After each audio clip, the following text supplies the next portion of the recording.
Joe Biden is likely to announce his re-election bid next week, but it won't be a walkover for him if he decides to enter the contest. A Democrat with a household name and a Kennedy surname has recently announced his candidacy, challenging Biden for the top job. At the age of 80, Joe Biden is already the oldest president in the United States, and by the end of a potential second term, he would be 86 years old.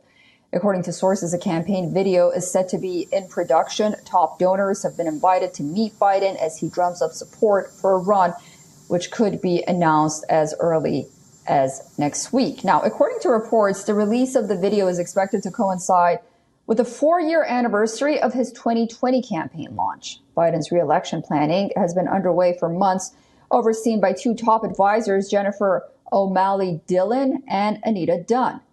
But even as Team Biden plans to launch his re-election campaign, he is faced with two likely contenders from within his own party. As we mentioned, the heavyweight being Robert F. Kennedy Jr., who announced his bid for the 2024 Democratic presidential nomination on April 19th.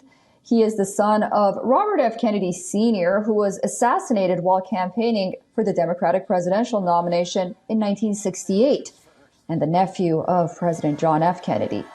He's an environmental lawyer, and during the pandemic, he had opposed vaccine mandates and voiced his opinion against vaccines.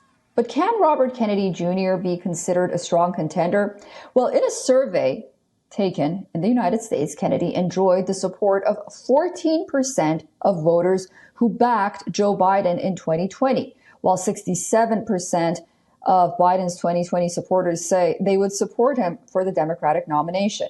Apart from Joe Biden and Robert Kennedy Jr., self-help author Marianne Williamson announced her candidacy. She had made the announcement on March 4th in a long-shot primary challenge to Joe Biden.